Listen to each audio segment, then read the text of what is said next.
masjid yang munawwar dengan amal as-salihah, dengan amal-amal soleh, dan masjid yang disaksikan oleh sejarah, dihadiri oleh orang-orang yang soleh, oleh orang-orang yang alim, oleh orang-orang yang amil, oleh orang-orang yang mukhlis. Masjid yang betul-betul menjadi rumahnya Allah Subhanahu wa ta'ala. Semoga duduknya antum dan duduknya saya di tempat Al-Munawwar ini, yang namanya Al-Munawwar dan betul-betul munawwar dengan cahaya dari Allah Ta'ala lewat Nabi Muhammad sallallahu alaihi wasallam, yang mana beliau adalah sirajam munira, cahaya yang terang benderang yang tak akan pernah padam.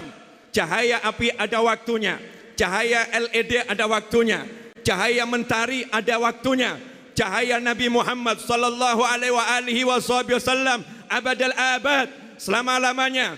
Tak kenal yang namanya kiamat.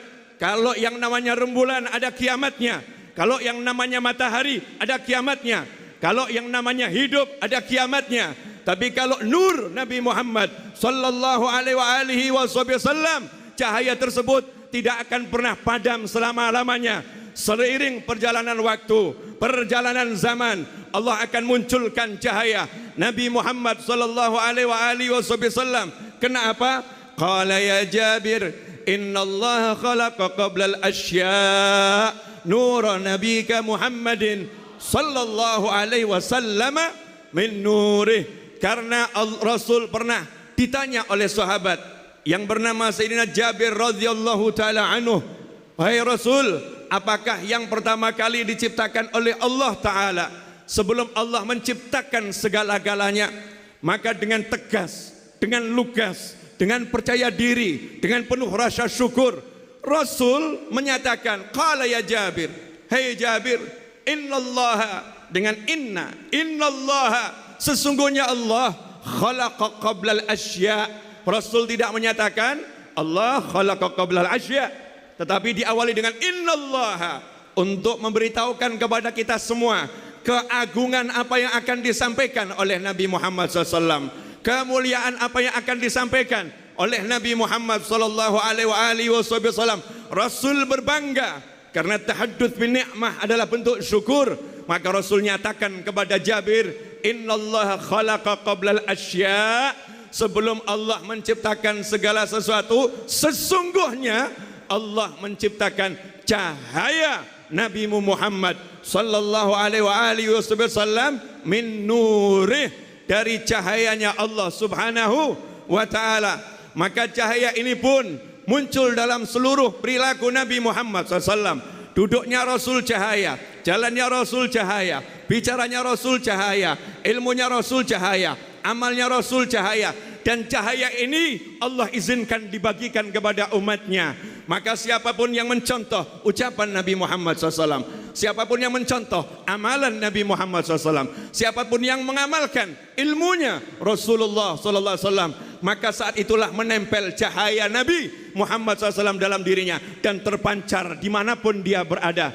Sehingga cahaya inilah nanti yang menyebabkan Nabi Muhammad SAW mengenali umatnya di alam barzah, di padang mahsyar, dan bersama sumber cahaya tersebut insyaallah kita akan masuk tempat yang penuh cahaya yang gemerlap, yaitu surganya Allah Ta'ala. Dan insyaallah kita kelak akan bertemu dengan Allah Subhanahu wa Ta'ala dan memandang wajah Allah yang mulia. Ikhwani rahimakumullah, mudah-mudahan duduknya kita di sini walaupun sesaat barakah, walaupun sesaat manfaah, walaupun sesaat tersebar kemana-mana. Untuk yang ada saat ini di hadapan saya, baik yang hadir di sini maupun lewat media, ataupun nanti yang ada di sulbi antum semuanya, yang ada di tulang punggung antum, dari keturunan antum, dan siapapun yang mendengarkan saat ini, dari bangsa manusia, jin, malaikat, siapapun, semoga manfaatnya dapat terus disampaikan pada generasi berikutnya ila yaumil qiyamah, dan manfaatnya terus sampai jannahnya Allah Subhanahu wa ta'ala. Ikhwani rahimakumullah, satu hal yang saya perhatikan dari Al-Habib Umar bin Muhammad bin Salim bin Hafid matta'anallah bituli hayati, Habib Umar, semoga Allah panjangkan usianya dalam segala kebaikan. Yang menarik buat saya, ada perang di Ukraina dan Rusia, ada yang namanya corona dan kawan-kawannya, Ada yang namanya ekonomi naik, ekonomi turun. Ada yang namanya A sampai Z. Kehidupan dunia ini, Habib Umar bin Hafid istiqamah, ta'allum wa ta'lim, ta'allum wa ta'lim, belajar dan mengajar, belajar dan mengajar, belajar dan mengajar. Ihya syiar salaf, menghidupkan apa yang diamalkan orang-orang soleh terdahulu, apa yang dilakukan oleh orang-orang tua terdahulu, orang-orang soleh terdahulu, itu dihidupkan. Majelis-majelis ta'lim, maulid-maulid, belajar kitab, itu yang dihidupkan oleh Habib Umar bin Muhammad bin Salim bin Hafid. Kenapa?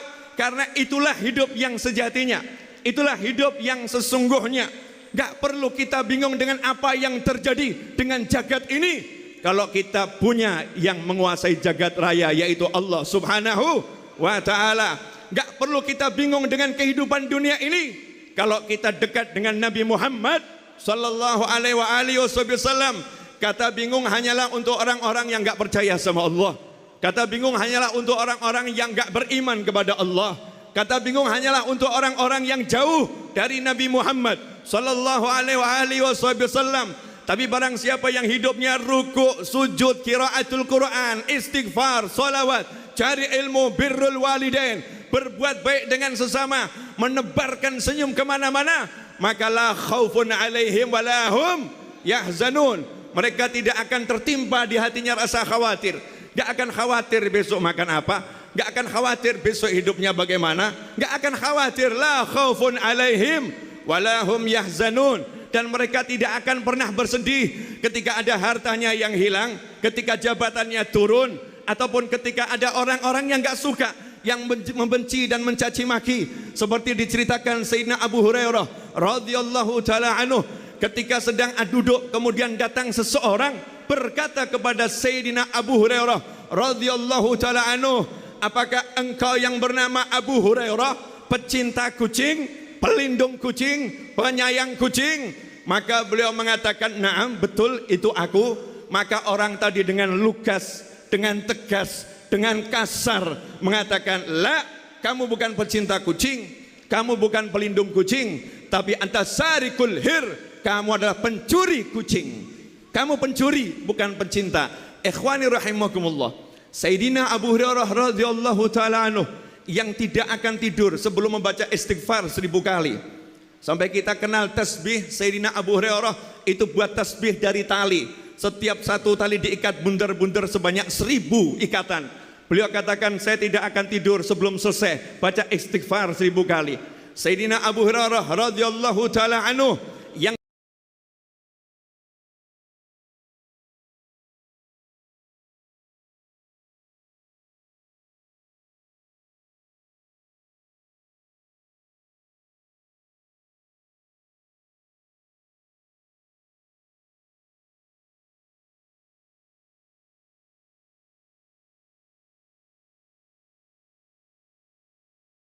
Abu Hurairah itu buat tasbih dari tali. Setiap satu tali diikat bundar-bundar sebanyak 1000 ikatan. Beliau katakan, saya tidak akan tidur sebelum selesai baca istighfar 1000 kali. Wahai ibu, Sayyidina Abu Hurairah dari belakang menyambut, "Duhai pujaan hatiku, duhai kesayanganku," dan seterusnya. Abu Hurairah kemudian mengecup tangan ibunya, meminta restu dari ibunya, baru melanjutkan kegiatan yang ia lakukan biasanya. Sementara kita, anak yang ngaku bekti sama orang tua, tinggal satu rumah dengan ibu, tinggal satu rumah dengan ayah. Kapan terakhir kita kecup kening orang tua kita? Kita kecup tangan orang tua kita, dan kita minta izin ketika akan keluar meninggalkan rumah. Kita merasa udah jadi manusia dewasa yang udah bertanggung jawab pada diri sendiri, seakan-akan orang tua kita lain dan kita lain. Itu kehidupan orang tuaku. Aku sudah dewasa, gak perlu minta izin kepada orang tua, gak perlu minta restu pada orang tua. Hadza, ini bukan ajaran Nabi Muhammad sallallahu alaihi wasallam. Sebesar apapun saya, setinggi apapun saya, sehebat apapun saya, la barakata li, gak akan ada berkah untuk diri saya kalau saya enggak minta restu dari orang tua saya, enggak minta restu dari ibu saya. Ikhwani rahimakumullah, saat ini banyak orang yang tidak mengikuti ajaran Rasul Muhammad SAW, enggak mengikuti ajaran sahabatul kiram radhiyallahu ta'ala anhum ajma'in. ketika hidup berumah tangga, punya sedikit jabatan, punya sedikit julukan, punya sedikit kekayaan, merasa dirinya adalah sesuatu dan gak perlu lagi bermusyawarah dengan orang tuanya, gak perlu dekat-dekat dengan orang tuanya, gak perlu minta restu orang tuanya. Sementara Rasul menyatakan ridhallah fi ridhal walidain wa sukhtullah fi sukhtil walidain. Ridhonya Allah ada pada ridhonya orang tua, marahnya Allah ada pada marahnya orang tua. Sayyidina Abu Hurairah radhiyallahu taala anhu, kita tahu kemuliaannya luar biasa, dicintai oleh Nabi Muhammad sallallahu alaihi wasallam, dicari oleh Rasulullah sallallahu alaihi wasallam. Kita ini makamnya makam mencari Rasul. Abu Hurairah dicari oleh Nabi Muhammad sallallahu alaihi wasallam. Apa yang terjadi? Abu Hurairah setiap hari tidak akan pergi sebelum minta izin dari ibunya. Kalau ibunya udah mengizinkan, baru melanjutkan perjalanan. Nah, suatu hari sang ibu pun setelah Abu Hurairah minta pada Nabi SAW, tolong doakan ibu saya agar memeluk agama Islam, wahai Nabi Muhammad SAW. Rasul pun angkat tangan dan mendoakan. Saat itu Abu Hurairah mengetuk rumah ibunya, tapi tidak langsung dibuka oleh ibunya. Ibunya pun mengatakan, sebentar anakku, sebentar. Ibunya mandi dan berdandan. Abu Hurairah menunggu di depan pintu rumahnya, menunggu depan pintu rumahnya. Kemudian dibukakan oleh ibunya. Ibunya pun mengucapkan, asyhadu an la ilaha illallah wa asyhadu anna Muhammadar Rasulullah SAW. Maka Abu Hurairah pun menangis berbahagia karena permohonannya diterima oleh Allah Ta'ala lewat Nabi Muhammad sallallahu alaihi wasallam. Abu Hurairah yang seperti ini dicaci, dimaki, dihina, dibilang pencuri. Apa yang dilakukan? Allahumma gfirli wali akhi hadha, Allahumma gfirli wali akhi hadha. Ya Allah, ampuni aku dan ampuni saudaraku ini. Ampuni aku dan ampuni saudaraku ini. Ikhwani rahimakumullah, di akhir zaman ini terlampau banyak caci maki, terlampau banyak permusuhan, terlampau banyak suka nggak suka antar muslim yang satu dengan muslim yang lain, sehingga kita kehilangan saudara. Rasa persaudaraan terkikis, dan ini bukan ajaran Nabi Muhammad sallallahu alaihi wasallam. Siapapun atas nama apapun, siapapun atas nama apapun ingin memecah belah umat Nabi Muhammad SAW, ingin membuat permusuhan di hati umat Nabi Muhammad SAW, maka dia bukanlah dari golongan umat Nabi Muhammad SAW. Karena umatnya Rasulullah akan saling mencintai, umatnya Rasulullah akan saling menyayangi, umatnya Rasulullah akan saling mendoakan. Umatnya Rasulullah setiap Jumat khatibul Jum'ah tidak akan sah sholat Jumatnya kalau tidak mau memintakan ampun untuk semua mukminin wal mukminat. Allahumma gfir lil mukminin wal mukminat. Itu yang harus diucapkan oleh khatibul Jum'ah agar semuanya diampuni. Gak mungkin ada khatib yang doanya begini, Allahumma gfir lil mu'minina wal mu'minat, kecuali Habib Novel. Gak ada, gak mungkin. Allahumma gfir lil mu'minin wal mu'minat, kecuali fulan. Gak ada. Syamil, harus semuanya.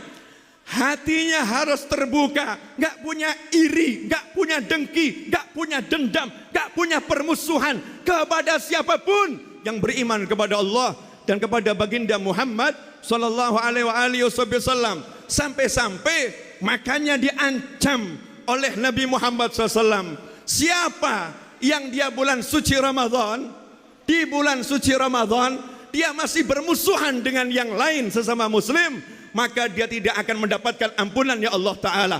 Dia tidak akan mendapatkan pembebasan dari siksa neraka. Dia tidak akan mendapatkan jaminan masuk surga kalau hatinya masih menyimpan permusuhan dengan muslim yang lain. Ikhwani rahimakumullah, Ramadan bulan ta'awun, bulan pertolongan, bulan kasih sayang, bulan persatuan, bulan persahabatan. Untuk apa? Untuk sujud bersama-sama di hadapan Allah Ta'ala, bukan untuk yang lain. Persatuan untuk apa? Untuk sama-sama melaksanakan perintah Allah dan menjauhi semua larangannya Allah. Ikhwani rahimakumullah, semua yang saya sampaikan ini tadi enggak ada dalam catatan saya. Enggak ada dalam catatan saya. Artinya belum disampaikan yang dicatat. Wallahu a'lam. Karena amanat guru saya dulu Habib Anis, kalau mau ceramah enggak boleh mikir, sampaikan saja. Nah, ini saya juga nggak mikir sebetulnya, cuman ada yang harus saya sampaikan malam hari ini. Karena saya banyak dapat WA, orang-orang stres. Walaupun saya udah buat janji, saya tidak menerima keluh kesah. Yang mau curhat tempatnya kalau di Solo, di Majelis Ar-Raudhah, di pos Satpam, security, silahkan curhat ke sana. Tapi saya nggak akan terima curhat, jazakumullah khairan. Saya nggak mau terima curhat, karena curhat itu nggak menyelesaikan masalah. Seringkali justru menambah masalah. Masalah. Maka saya ingin memberikan solusi. Karena itu saya buat buku terbaru saya, judulnya Solusi. Yang belum punya silahkan nanti cari di luar. Iklan terselubung di Majelis Rasulullah SAW. Ikhwani rahimakumullah. Syahrul Quran. Ramadan ini bulan Al-Quran. Bulan Al-Quran. Syahrul Ramadan alladzi unzila fihil Quran. Bulan Ramadan yang diturunkan Al-Quran di situ. Kalau tadi Habib Nabil menyebutkan 3 proses turunnya Al-Quran, dari salaf Bani Alawi yang khas, ada tambahan 1. Ya, ada tambahan 1. Cuman yang 1 ini nggak boleh di-share. Nanti kalau di-share banyak yang bingung. Ya, tapi karena ini orang-orang khusus nggak apa-apa. Yang di rumah saya anggap orang umum, nggak usah lihat. Yang di sini orang khusus. Jadi Al-Quran itu menurut Sadah Bani Alawi, salah satunya tambahannya turun secara langsung 30 juz ke dada Nabi Muhammad SAW. Kalau yang umum ya terbagi-bagi selama 23 tahun hidupnya Nabi Muhammad SAW. Tapi kalau Sadah Bani Alawi dan para sufi berdasarkan dalil-dalil Al-Quran dan Sunnah, yang umat tidak dipaksa untuk menerima pendapat ini. Ini hanya tambahan ilmu, fawaid, faidah. Bahwasanya Al-Quran turun langsung 30 juz ke dada Nabi Muhammad sallallahu alaihi wasallam. Kemudian malaikat Jibril diperintahkan oleh Allah Subhanahu wa taala untuk menyampaikan yang di Baitul Izzah, di langit dunia, itu ilmunya malaikat Jibril alaihi salam.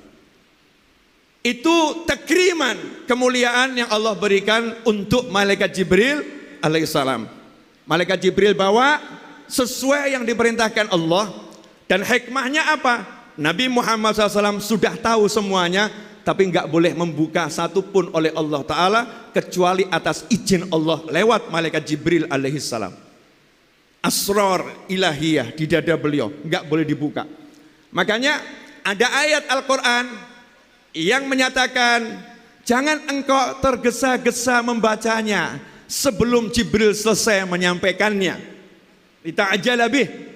Jangan kamu tergesa-gesa membacanya sebelum Jibril alaihissalam selesai menyampaikannya. Menurut ahli tafsir dari khawasul mu'minin min khawasil mu'minin, salah satu tafsir ayat tersebut adalah jangan tergesa-gesa menyampaikan yang kamu ketahui sementara Jibril lagi menyampaikan. Biar Jibril selesai dulu baru nanti engkau ucapkan. Ini hikmah yang luar biasa. Al-Quran udah ada 30 juz di dada Nabi Muhammad SAW. Nah menariknya, Nabi nggak ungkap itu. Sabar, nunggu Allah yang suruh. Nah sekarang ini banyak wali jadi-jadian. Dikit-dikit suka buka rahasia orang. Masya Allah. Ciri-ciri wali itu suka nutup aib orang. Jadi kalau suka bongkar-bongkar aib orang bukan waliullah. Kenapa? Karena melanggar syariatnya Allah Subhanahu wa ta'ala. Aib harus ditutup, bukan dibongkar. Semua yang gak enak sama syariatnya Allah itu disembunyikan. Mohon maaf, auratmu dibuka atau ditutup? Ditutup, gak enak. Ludahmu di mana? Di dalam. Umbel. Ya ini bahasa paling nggak enak ya. Bahasanya aja nggak enak. Padahal nggak ada yang salah dengan kata umbel. Yang salah kan bendanya. Karena bendanya kata itu jadi nggak enak. Umbel. Kalau kata orang Jawa Timur, Jawa Tengah, umbel itu sesuatu yang sifatnya warnanya hijau, agak kental, letaknya di dalam sini. meler dari hidung. Umbel. Di mana? Di luar atau di dalam? Di dalam. Kalau keluar, segera sembunyikan. Segera sembunyikan. Jangan sembarangan buangnya. Enggak boleh sembarangan buangnya. Isi perut. Isi perut ini. Bagus atau jelek? Usus. Bagus. Enggak bagus bentuknya. Jelek. Terus selain usus ada fases dan lain sebagainya. Jelek. Disembunyikan. Enggak boleh dibuka.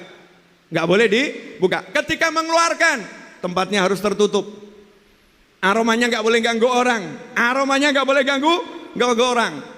Ditutup. Tapi yang bagus-bagus, Masya Allah, hidung Habib Novel. Ya, bagus. Masya Allah, hidungmu bagus kan? Bibir, mata, alis. Ini dipertontonkan. Karena apa?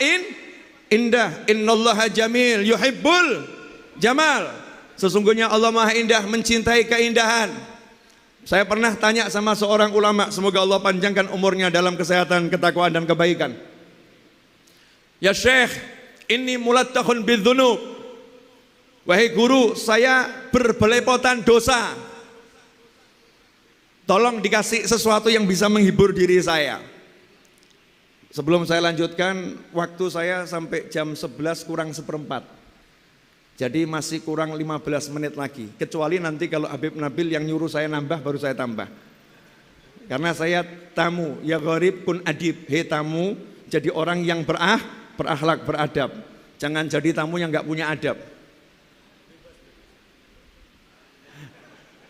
Maksudnya minta pertolongan dan bantuan. Insya Allah. Jadi sampai di mana tadi? Ya Syekh, ya. Saya ceramah di sini jangan dikira saya lagi ceramah sendiri. Habib Muhsin di belakang doain saya terus itu. Berapa banyak ceramah saya itu bukan dari saya, tapi kiriman. Yang duduk, Habib tolong ngomongin, Habib tolong ngomongin, kiriman. Jadi saya tinggal nunggu kiriman aja. Jadi kalau kirimannya berhenti ya nggak usah ngomong. Enak kan ya? Jadi yang ahli ngirim tolong dikirim terus. Ya tolong dikirim terus. Kenapa tadi awal ceramahnya menggebu-gebu, menghilangkan setan ngantuk. Ya setan ngantuk dan biar semua konsentrasi ke sini. Udah lama saya nggak ceramah seperti ini. Ya udahlah lama. Ceramah saya biasanya terakhir lembut-lembut. Ya ini penuh semangat. Ya munculnya di sini. Mudah-mudahan barokah manfaat. Apa jawaban ulama tadi? Ya Syekh, ini mulattahun bidzunub. Saya berbelepotan dosa. Jawabannya, yang melihat kotoran itu cuman setan.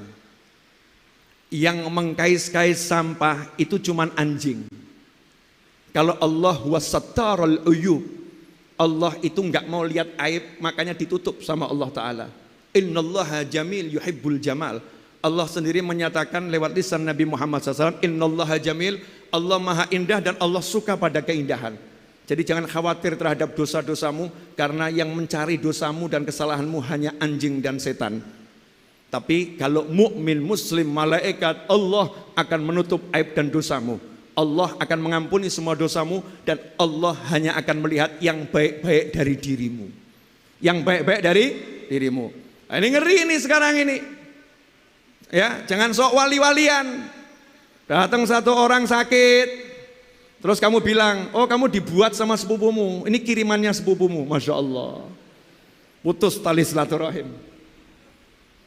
Putus tali silaturahim. Dan yang sejenisnya.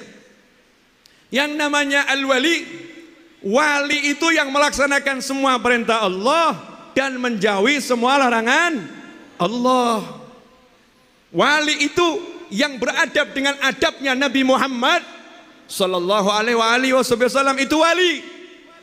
Kalau enggak seperti itu, maka kamu boleh mengatakan dia bukan wali menurut ilmunya Allah dan Nabi Muhammad SAW. Tapi aku enggak mau ngurusin, itu urusan dia dengan Allah Subhanahu wa ta'ala. Dan hati kita jangan suka mencari kesalahan orang lain. Nanti lantas apa bedanya kita dengan orang-orang yang berperilaku seperti itu?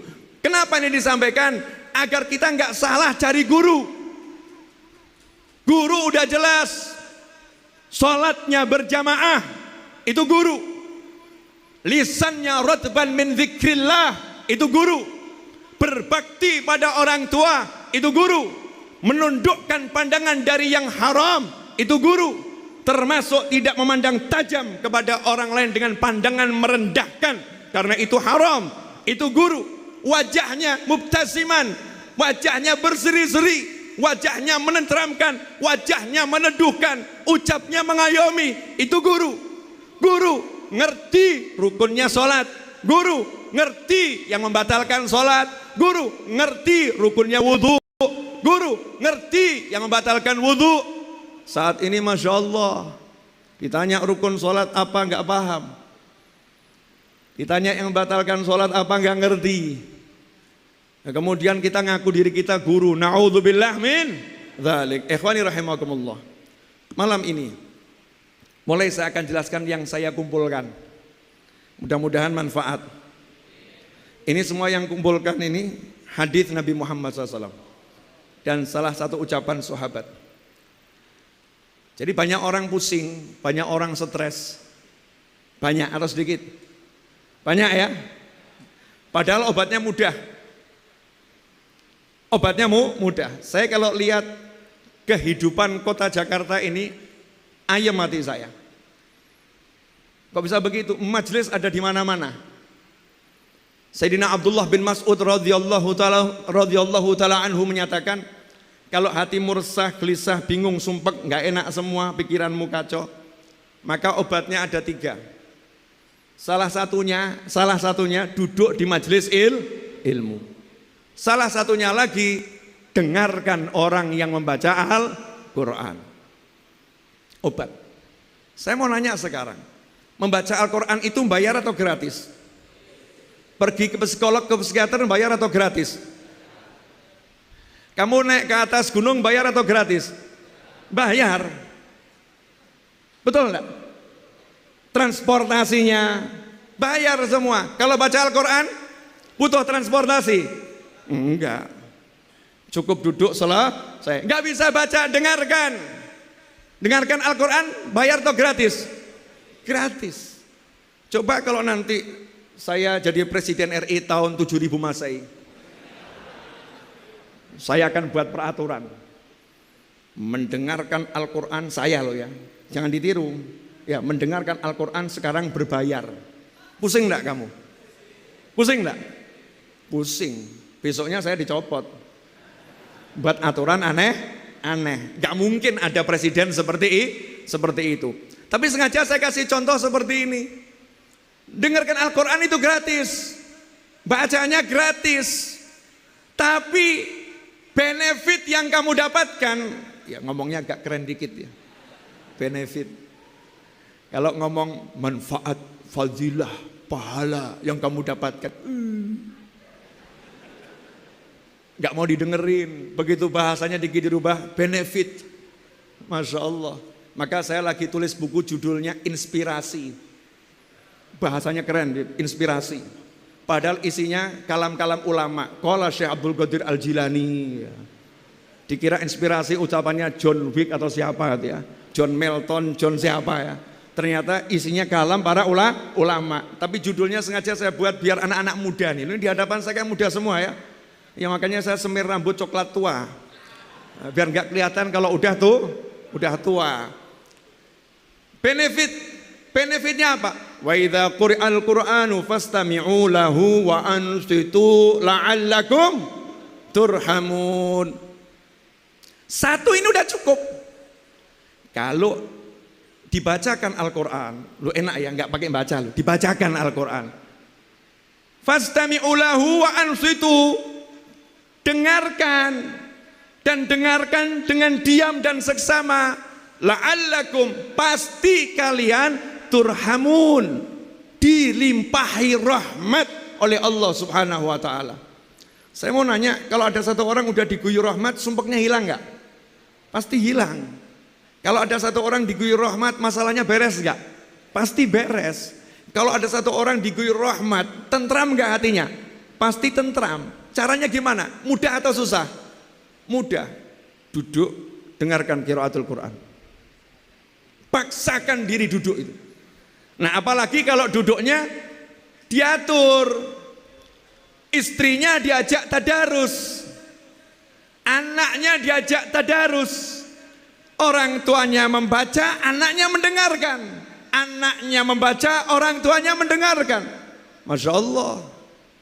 Saya sempat menikmati dulu masa-masa tadarus disimak Habib Anis gitu, yang redek sawah. Saya dapat giliran itu sama Masya Allah para masyayikh di Masjid Riyadh dulu, ya banyak mendengarkan, sedikit membaca. Jadi saya boleh baca dulu cuma satu ayat. Satu ayat. Namanya juga anak-anak. Satu ayat. Yang para masyayikh bacanya banyak. Justru itu berkah. Kenapa? Karena akhirnya banyak mendengarkan bacaan para masyayikh.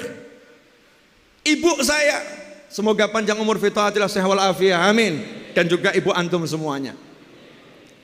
Saya kecil diajarin ibu saya A, I, U, turutan. Ibu saya lahir di Jombang, dididik oleh Habib Husain Al-Haddad karena anak susu.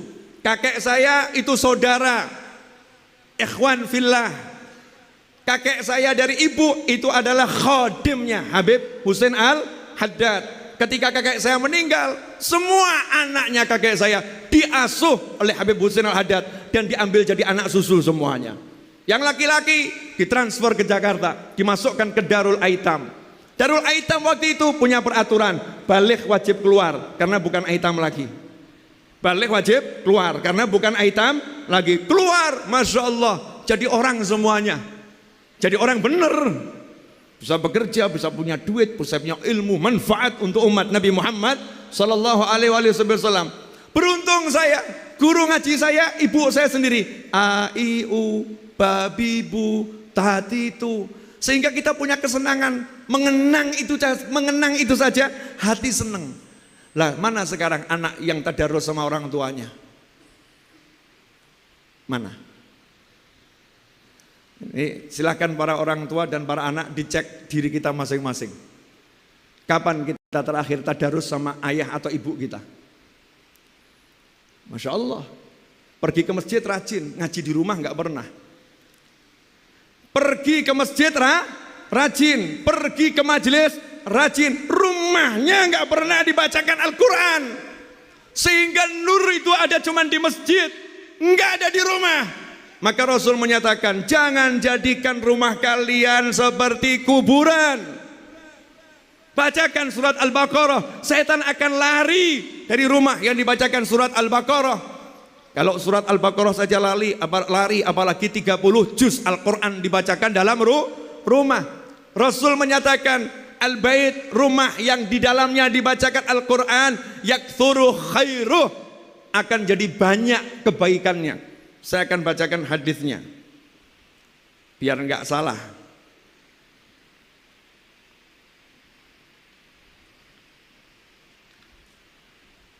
Dalam hadis riwayat Muslim, an Abi Musa anin Nabi sallallahu alaihi wasallam qala, mathalul baitil ladzi yuzkarullahu fihi wal baitil ladzi la yuzkarullahu fihi mathalul hayyi wal mayyit. Ini tentang secara umum dulu. Kata Nabi Muhammad SAW, rumah yang di dalamnya disebut-sebut, diingat-ingat Allah, dengan rumah yang di dalamnya Allah tidak diingat dan tidak disebut, permisalannya adalah seperti orang hidup dan orang mati. Saya mau nanya, siapa di sini yang nyaman di samping orang mati seminggu? Ada yang nyaman? Bahkan istri sekalipun. Istri itu kalau suaminya meninggal, ditangisin betul, suamiku, sayangku. Tapi kalau seminggu mau nemenin, gak mau. Itu manusia begitu. Mayit. Yang namanya mayit, jenazah itu ya. Saya mau nanya, di rumah sakit itu ada banyak kamar, betul? Kamu suruh tidur di kamar jenazah mau? VVIP loh, full AC.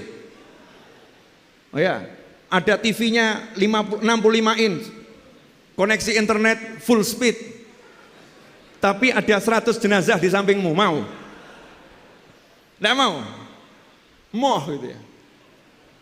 Nah, rumah kita Kalau enggak kita zikirin, enggak kita bacakan Al-Quran, kal mayyit, menyeramkan, menakutkan, enggak enak, enggak nyaman, enggak ada rahmat, setan kumpul di situ.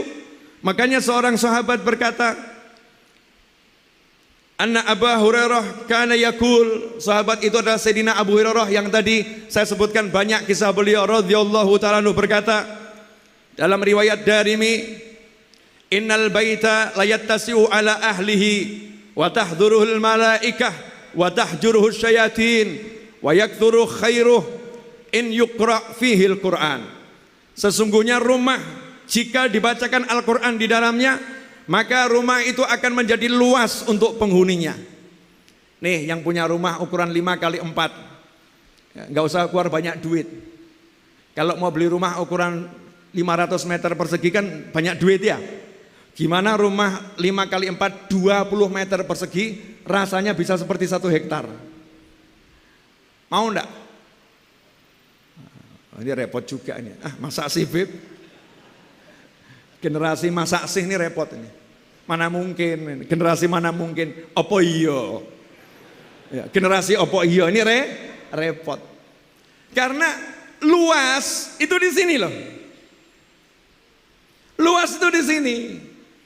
Saya mau nanya, kamu dikasih dunia dan segala isinya, mau nggak? Jujur. Mau nggak? Mau nggak? Yang banter, halal. Dunia dan segala isinya halal, nggak dihisap. Mau nggak? Tapi sendiri. Mau? Nggak mau. Kenapa?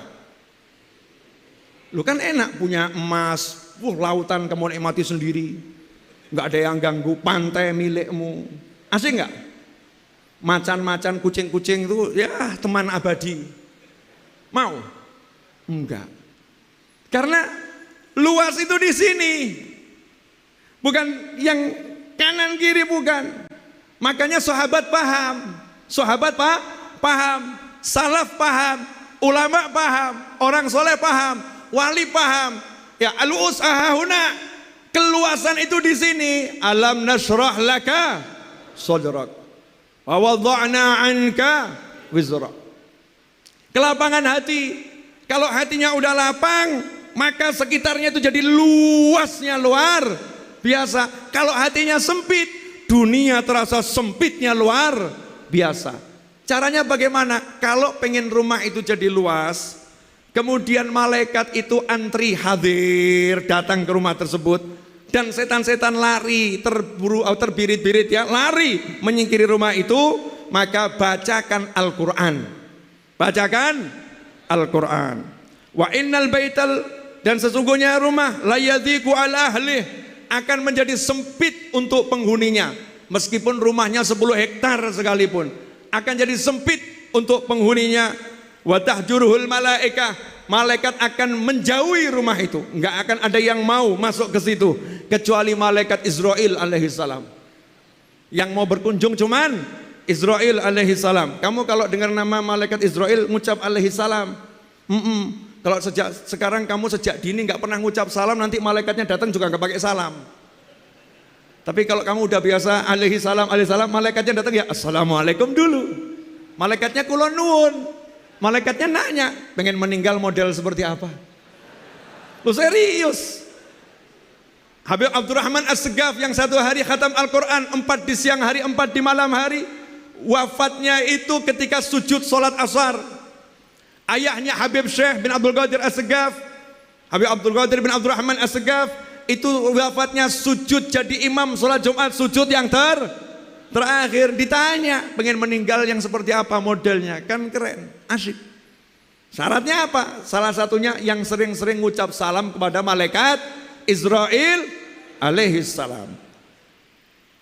Malaikat menjauhi rumah itu, wa tahdhuruhu syayatin, setan-setan akan hadir silih berganti berdatangan. Ada yang kerasan, ada yang betah, manggil temannya, manggil istrinya, anaknya, cucunya, semua ngerumpi di rumah itu. Rumah yang bagaimana? Rumah yang di dalamnya tidak dibacakan Al-Quran. Wa yakillu khairuhu, dan kebaikan rumah itu menjadi sedikit. Cukup jelas ya. Jadi yang kemarin merasa kebaikannya cuma sedikit, gaji nggak naik-naik, kalau toh gaji ada cepat habis, ya. Suami dipandang kok nggak menyenangkan, istri dilihat menyebalkan, anak lucu dikira musuh, anak mendekat, sana ayah lagi pusing. Ya. Ada enggak yang model begitu? Ada enggak? Beda dengan Nabi Muhammad SAW, capek, lelah, letih dari perjalanan, pulang yang dicari Fatimah Zahra radhiyallahu ta'ala, putrinya yang dicari, bukan istrinya dulu, putrinya yang dicari. Ketemu putri beliau, putrinya juga udah nunggu di balik pintu. Begitu dengar suara ayahnya langsung bukakan pintu, kecup kening ayahnya, kecup kening ayahnya. Ayahnya pun mengecup kuning putrinya, digandeng kemudian dibawa masuk rumah. Mana Hasan, mana Husain. Akhirnya Rasul pun merangkak menjadi kendaraan tunggangan untuk Sayyidina Hasan dan Husain radhiyallahu ta'ala anhuma. Senang dengan keduanya. Ini kalau sekarang kebaikan rumah jadi sedikit, tolong dicek. Ya, alhamdulillah. Ini yang saya tunggu-tunggu dari tadi. 2 hadis lagi selesai, insyaallah. Kemudian yang berikutnya, Nabi SAW menyatakan,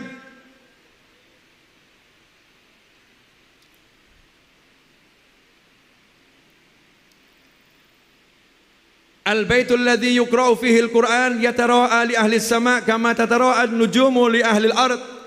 Rumah yang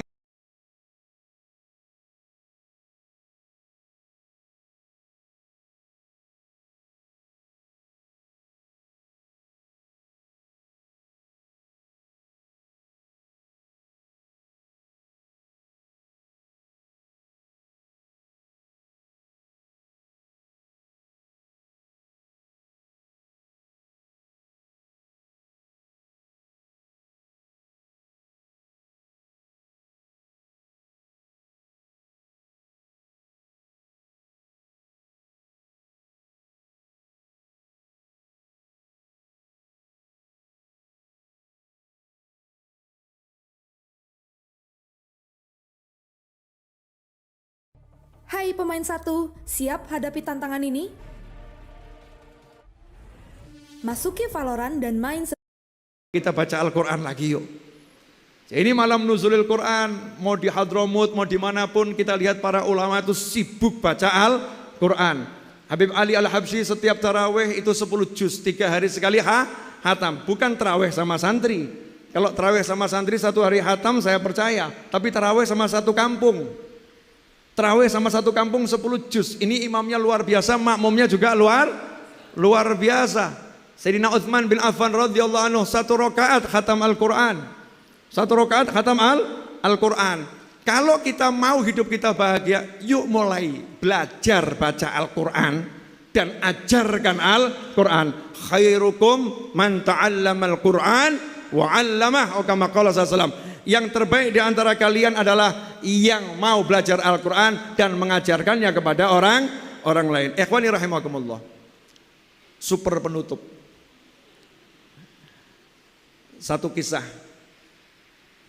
Kisah ini tentang orang yang dia belajar membaca Al-Quran di masa kecil.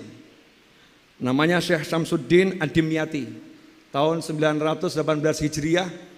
Dilihat oleh seseorang, Syekh Syamsuddin Ad-Dimyati ini naik ontanya atau kendaraannya di tengah padang Sahara.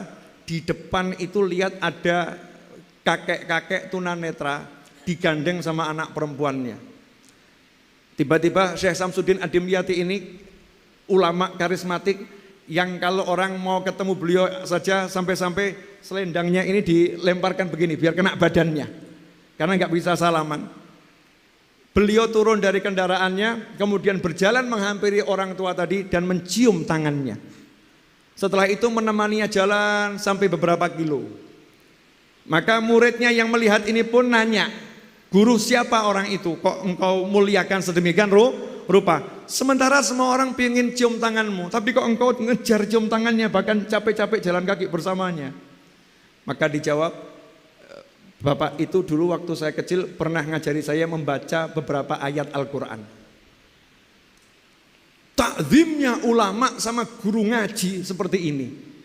Mungkin kalau di Jakarta namanya muallim ya, yang ngajarin ngaji di suro-suro, di langgar-langgar itu ya, ngajarin ngaji. Nah, kadang-kadang kita ini aneh. Kalau lihat Habib Novel hormat, lihat Habib Muhsin hormat, ya, lihat Habib Fulan hormat, lihat Habib Nabil hormat, bagus, bukan nggak bagus. Tapi lihat guru ngaji yang ada di musola diremehkan.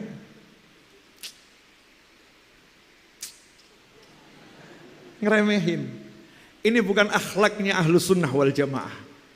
Akhlaknya Ahlus Sunnah wal Jamaah yang ngajarkan ngaji Al-Quran itu ditaruh di atas kepala. Ana abdu, aku adalah budak, seseorang yang mengajarkan ilmu kepadaku walaupun cuma satu huruf. Jazakumullah khairan.